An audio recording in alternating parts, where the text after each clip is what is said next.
Hello, my name is Tim Price, and today on the Worship Leader Toolbox podcast, we're going to talk about 5 ways to prevent volunteer burnout in your worship team. But before we get there, I just want to share that we have resources on our website, worshipleadertoolbox.com. There you can find the 10-point checklist for worship leaders and share that with your team and others around you. You can also find 9 ways to help grow the leadership in your ministry, and each of those are free resources that you can download. We also want to invite you to share this podcast with others in your ministry team or with others in your region, that friends who are worship leaders in local churches. We'd love to get the word out and share that a little bit more. 2 other quick things. One is that if you have a ministry or something you'd like to share, we would love to partner with you. You can go to worshipleadertoolbox.com/sponsor, and there you can give toward our work here, or you can sign up to be a sponsor for several episodes. We'd love to have you do that.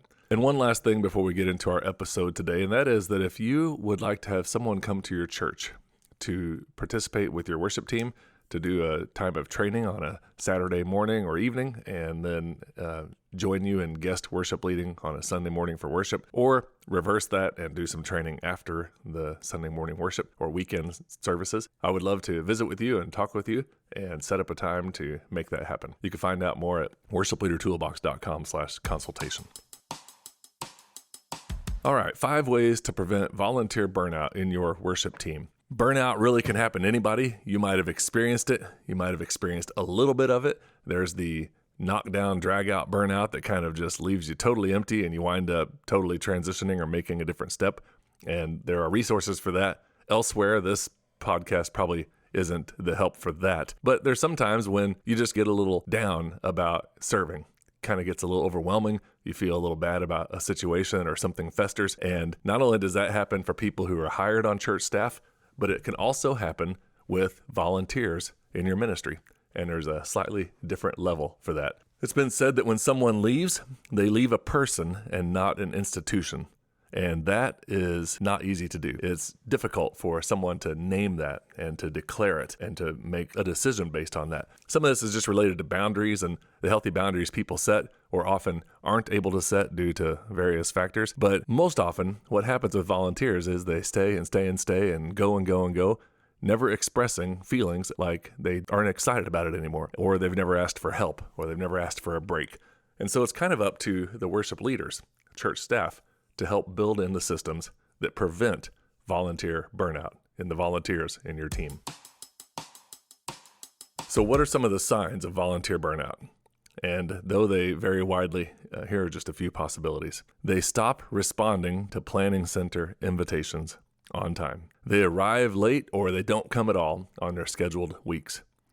There's just a little bit of negativity that surfaces among and toward others in the group. They really just don't seem to be having fun anymore. They become quick to criticize things and say quickly that things aren't going to work. They leave fast after rehearsals and stop engaging and spending time with others. They complain to you about what's going on or about others in the team. And they just seem to be more frazzled than energized after leading or serving during a weekend.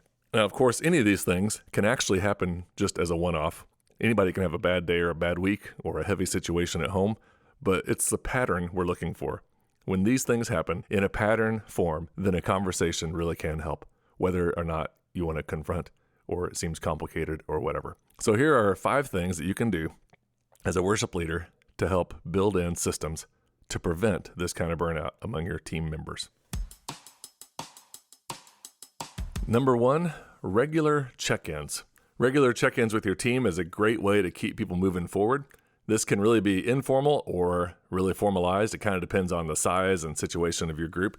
But let's say you have a worship team, rotating band members, you're a mid-sized church, you have about 35 to 45 people. One of the things you can do is host a meeting 3 or 4 times a year where you gather with everyone, and in the process of gathering, you put in a sheet of paper that invites people to update their information, how often they want to serve, what they would like to do, if they want to serve 1 time a month, 2 times a month, what their kind of plan is for the next season or semester or however it is you break down the moments. And when we have that opportunity, then if something is going on in their life, they're going to change jobs or a bunch of travel is coming up or they have a new baby at home or something like that, they can make a note of that. And so that you are able to more sensitively schedule them at the most opportune times. Regular check-ins also let you just hear some of the conversations. It's a good way to ask, what can I be praying for you? And maybe this might happen not at a meeting, but just on your calendar, a little note to say, on this particular day, we're not going to overwhelm them every week or every day, but once every 3 months on your calendar, I'm just going to cut and paste a typed out text that says, hey, thank you for your ministry. Appreciate your input and the ways that you serve alongside the rest of us. Just want to find out if there's anything you need to be prayed for. And often that will help unveil anything that might be going on in terms of burden or in terms of burnout. So we want to do regular check-ins with people and let people share feelings and thoughts and to let them know that we appreciate them, which is number 2. Appreciation really does go a long way. As soon as we start assuming that somebody is just wanting to do something every single weekend or be a part of things in deeper ways, we want to definitely open doors for people to go deeper depending on their season of life and their time commitment, their bandwidth. But we want to make sure that we're telling people how much we appreciate their ministry. Unless a volunteer knows that someone is there keeping score, watching and noticing that they are participating. They don't have to have a huge fanfare or a big, huge sign or a big, huge appreciation dinner, although sometimes those are cool. What they need to know is that you know they are serving and they're using their gifts and it's making a difference. We want to find ways to appreciate the whole community and each individual. A third way to prevent burnout is training. And this piece to the overall puzzle really is more than just music, although it's important to equip our people so that we continue to grow and become stronger as a musicianship and a team. But training at times can be how we want our team members to view their ministry, how we want them to prepare each week, the tools we can give them to help with spiritual training, prayer, disciplines. We want to train our team to grow in leadership and understand the expectations. And these type of training times, the clear guidelines that help people feel like they understand where they fit in the overall picture and the overall vision and ministry, even though they're playing a small slice, can really help ground everyone and opens the door to conversations. Number 4. Mandatory breaks. Breaks really do help everyone. And if you can build in a month off a year or 2 months every 3 years or whatever your flow is for team members, if you could just build that culture for every single person, including yourself, in some way, that's going to help open the doors to conversations when people start feeling a sense of burden. Because it becomes normalized to say, whoa, I got to step back for 6 weeks. We've got this going on at home. And the normalization of taking a break will help prevent burnout. When somebody's involved in your ministry, and maybe they just started in recent years, maybe they've been going for 15 years, and they realize, I'm tired, and it's been wearing on me to rehearse and plan and be there and crank out the mornings and all that stuff. This mandatory break idea will help people understand that it's totally fine to step back and to assess. And sometimes when you step away from the situation a little bit, you realize past this season, this isn't fun for me anymore, or I've done this for 6 months now and it's not clicking. It's causing me more grief and more stress than I'm not using my gifts. I need to find another place to serve. Whatever the case might be, mandatory breaks normalize the opportunity. Stepping away for a moment, everything's cool. I just need to make sure that I'm on the right track. And you can really do this in a way that creates sprinting mindsets. So instead of signing somebody up to be a drummer in your worship band and the light at the end of the tunnel is when they just move or quit or, something goes wrong, instead of having like no end in sight, setting up little sprints can keep your team together for decades. I've experienced this over the years. Whenever you sort of just have a commitment that says, hey, our seasons are 2 seasons. We serve from August to December and from January to August.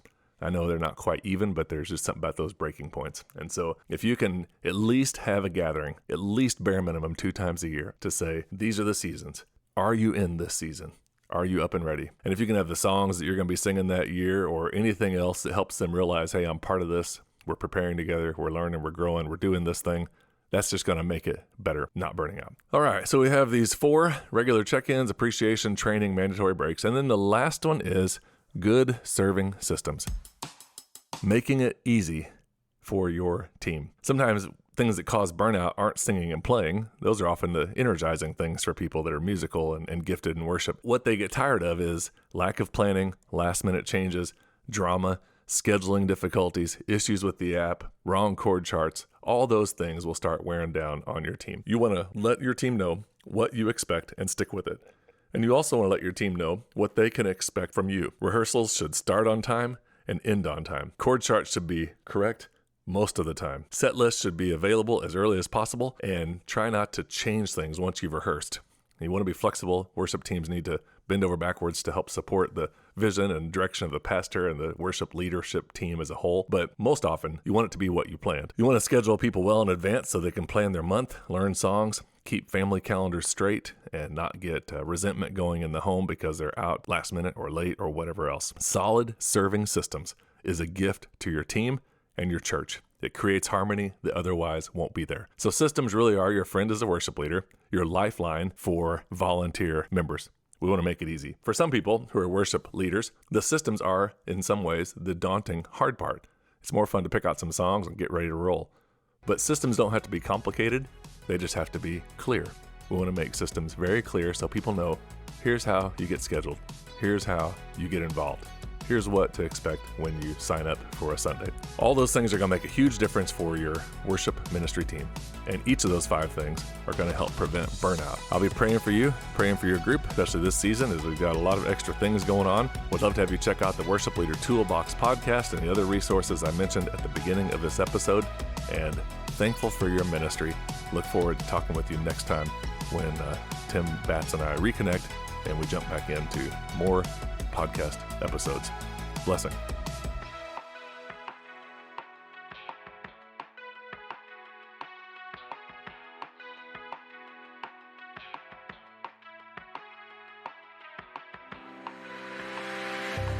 A quick moment here to share that Harvest Ministry Team is looking to connect with young adults who are interested in serving in ministry to the next generation. We invite college age or young adult ministry-minded, Christ-following musicians to explore the possibility of applying to serve with Harvest for a summer or for short-term weekend trips during the school year. Harvest has been going since 1996. Over 350 young adults have served on the teams, and we would love to visit with you to talk more about how it might work out. If you are a young adult listening to this, or if you know of someone who might be interested, have them connect with us at our website, harvestministryteams.com. There's a tab there somewhere about joining a team.